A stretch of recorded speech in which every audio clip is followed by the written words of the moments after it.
From the failure of an overfilled reservoir in California after days of heavy floods, to a rare video capturing the exact moment a 95-year-old embankment dam succumbed to its own weight, and a catastrophe in Brazil that struck with almost no warning. Here are 10 massive dam failures that were caught on camera.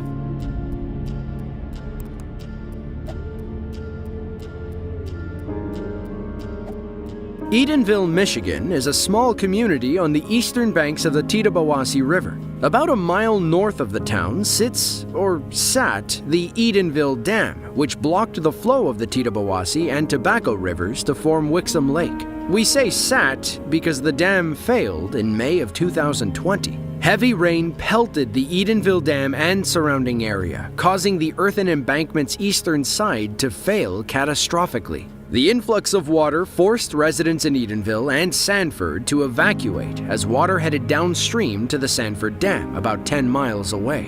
One lucky resident was there to film the moment when the dam initially broke.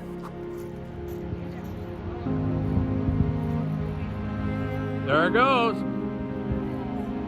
There it goes.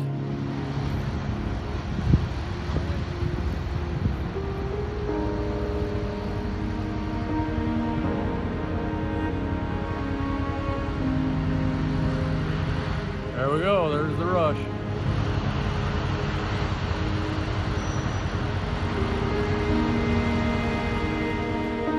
We can see a little water trickling through the earthen dam. Perhaps that was all our cameraman needed to see to know the dam was about to fail. Finally, the pressure builds to its breaking point, and the mud and grass slide forward, releasing all the water. A 502-page report written by an independent forensics team blamed the failure and damage on the original construction and decades of poor management. Had those in charge acted differently, they could have prevented the dam from bursting. Basically, the people who built the nearly 100-year-old dam took a bunch of shortcuts back in the 1920s. Classic.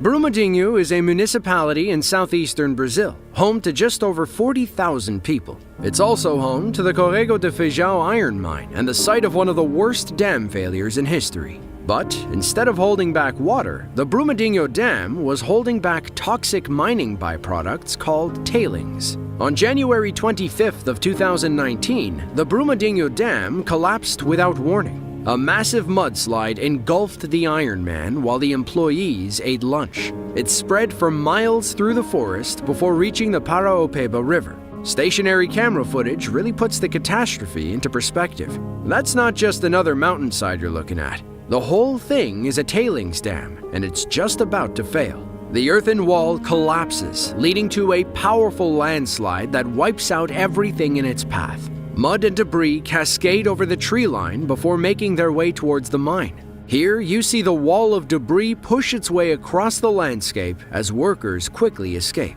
The dam was owned and operated by a company called Vale, the world's largest producer in iron ore and nickel. They're the same company responsible for another catastrophic failure in Mariana, Brazil, 4 years prior, but we'll touch on that later. Sadly, the Brumadinho collapse claimed 270 lives, mostly Vale employees who were enjoying their lunch when the dam failed. One man, Elias Nunes, made it out alive and sat down with the BBC to recount his harrowing story.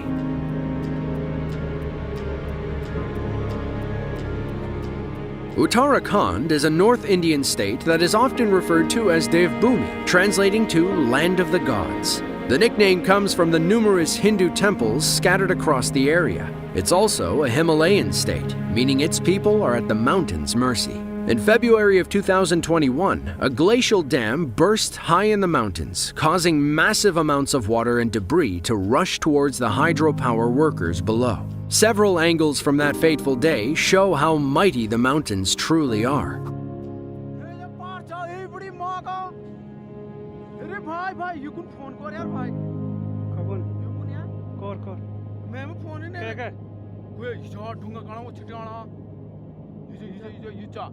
ये बड़ा पार तो न गए code हो गए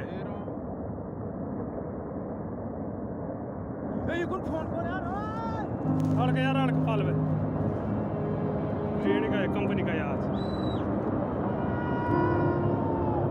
वो तो नहीं होता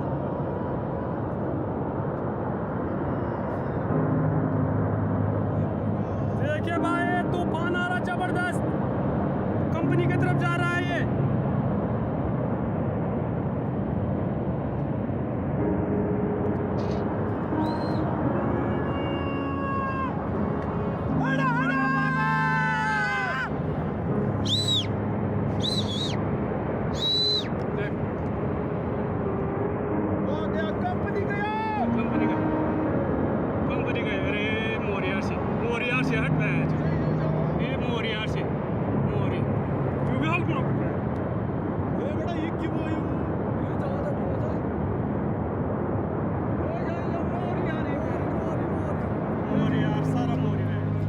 It looks like a group of clouds coming through the valley, but that's just dust and debris rising up off the raging water. The ice-cold water rips through the valley and floods the area below. Perhaps the scariest part is the low, ominous hum coming from the rushing water. A while later, the water made its way to a dam in the valley, quickly breaking through the reinforced concrete. Many argued back and forth over what caused the landslide leading to the dam's failure. Some blamed climate change, and others blamed a domino effect of natural disasters. A June study confirmed that a massive rock and ice avalanche caused the failure and subsequent flood.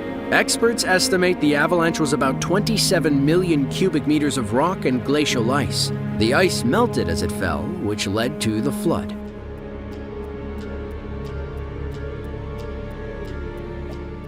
There are several mega projects that sounded great on paper, but never saw the light of day. The Auburn Cofferdam in Auburn, California, is one of those projects. Proposed as a way to control flooding on the American River, the concept of the Auburn Dam was officially born in 1950. It took 18 years for construction to finally get off the ground, and it began with a $5.1 million diversion tunnel to reroute the American River through the mountainside. But everything came to a halt in 1975. A 5.7 magnitude earthquake hit the Sierra Nevada area about 50 miles north of the Auburn Dam. Engineers and geologists were concerned that their beloved dam wouldn't survive a similar earthquake. So they put the kibosh on the project until they could figure something out. By 1979, workers had a foundation and an earthen cofferdam made out of clay, sand, and soil. It seemed as though things were finally starting to get somewhere, but unprecedented rainfall in 1986 proved otherwise.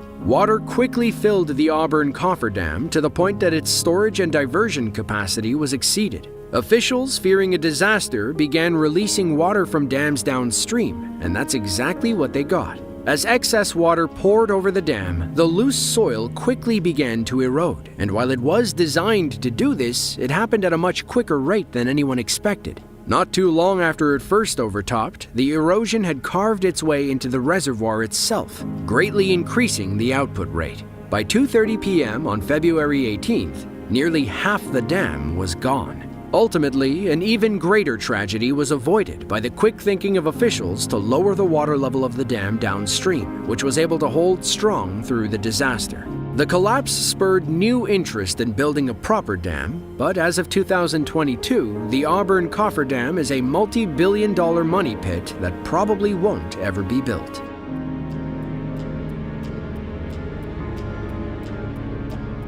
Ajka is a Hungarian city of about 35,000 people. It sits in the hills of the Bakony Mountains and was the site of a catastrophic tailings dam failure in October of 2010. The dam held back a sea of bauxite residue, also known as red mud, the byproduct of processing bauxite into aluminum oxide. On Monday, October 4th of 2010, the northwestern corner of the dam failed, releasing about 1 million cubic meters of red mud into nearby towns and villages. Red mud is a toxic chemical soup and, according to some experts, can be radioactive. Aftermath footage from the dam failure should tell you everything you need to know. What looks like an Egyptian plague is what happens when a red mud dam collapses and floods an unsuspecting town. Residents work tirelessly to rid their streets of the toxic sludge, but the mud is literally everywhere. It stains staircases and even covers someone's dog. Between 80 and 90 people went to the hospital for chemical burns, and the flood claimed 10 lives across the area.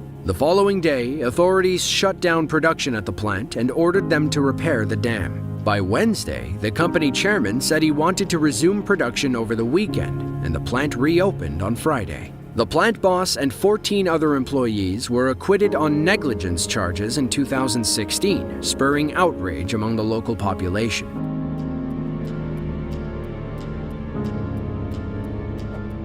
Leshan is a prefecture-level city in Sichuan, China, near the Dadu and Min rivers. Over 3 million people live in the city, putting it between Chicago and Los Angeles for comparison. Leshan is also home to the giant Buddha statue, which was carved into the mountain in the 8th century and depicts a massive sitting Buddha. But those central Chinese mountains are highly susceptible to landslides during heavy rain. That rain also leads to flooding, which has worsened in recent years. In July of 2019, road workers ran for their lives when a massive landslide crashed down the mountain and smashed through the dam below.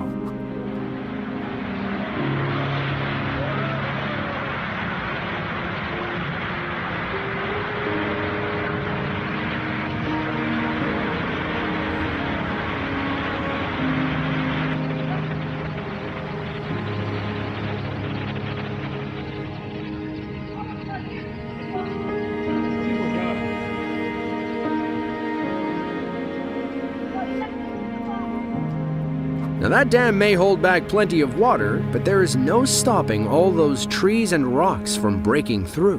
One worker runs as fast as he can, while another jumps from his truck to watch the disaster unfold. They must have assumed they were safe, figuring they'd enjoy the show instead of running from it. Floods got worse in 2020, and emergency workers in Sichuan province rushed to save the giant Buddha statue, which was now up to his toes in water. The 1,200-year-old relic hadn't seen water that high since 1949.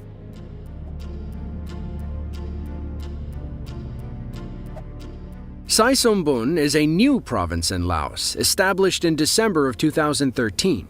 Before 2013, the area was a hotbed for conflict, as the military sought to exploit the indigenous Hmong people for their resources. Since their incorporation, the government and the native people haven't gotten along. Things got worse on September 11th of 2017, when the Nam Ao Dam burst after days of heavy rain. The flood covered farming fields with mud, destroying entire crops that the farmers had just planted. Some onlookers from a cliff overhead witnessed the water's power that day. We can assume the dam failed only moments before. Muddy water rushes down the river and eventually floods the work site. A backhoe tries to reverse away from danger while 2 more drivers lay on their horns. But their efforts are to little avail, as the water quickly washes their cars away, leaving them to wait until the flood subsides. 2 years after the collapse, 60 families affected by the flood were still awaiting compensation.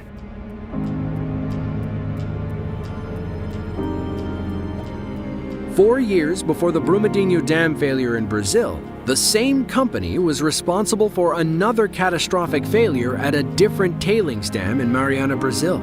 On November 5th of 2015, the dam at the iron ore mining complex burst, releasing 43.7 million cubic meters of toxic tailings. The sludge infected the Dosi River and eventually traveled 425 miles through several waterways. The sludge even reached the Atlantic Ocean 17 days after the collapse. By then, the damage was already done. Left with polluted water supplies, towns and villages up and down the Dosi River were in a humanitarian crisis. The downstream villages of Bento Rodrigues and Paracatu de Baixo took the brunt of the damage, with 19 people losing their lives in the flood. Unfortunately, Bento is only accessible via unpaved backroads. Once they were covered in mud and sludge, firefighters couldn't get into the town to rescue anybody. The dam was owned by a company called Samarco. Meanwhile, Samarco is jointly owned by Vale and BHP Billiton, the Australian mining company.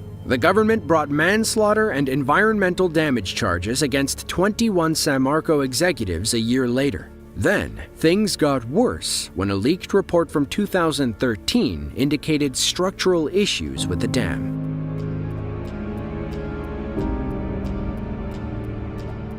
Sirdaryo is one of the 12 regions that divide Uzbekistan. It sits on the left bank of the Sirdarya River and is home to over 860,000 people.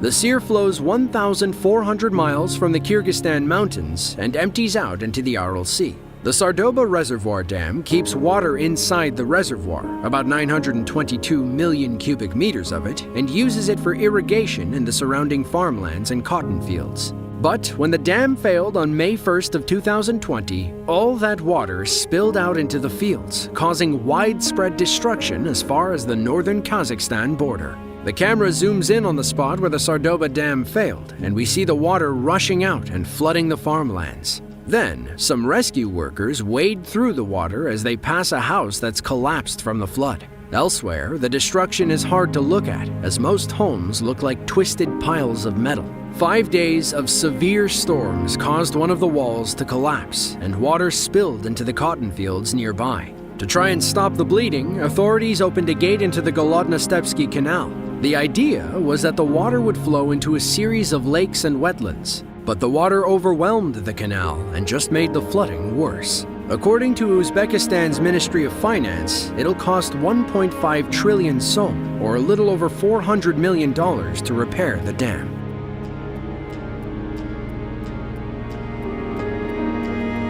St. Johnsbury, or St. J as the locals call it, is a small town in northern Vermont on the banks of the Pasumsik River. In 2006, it was named Best Small Town by National Geographic for its hiking trails and can-do Yankee attitude. Thomas Nowicki was out for his morning stroll when he noticed the river looked more swollen than usual. He decided to film the water when a raging torrent appeared out of nowhere. Tom kept the camera rolling, risking wet shoes on a cold St. J day. Whoa. It's a flood. An ice dam just broke. I just started filming that at the right time, huh?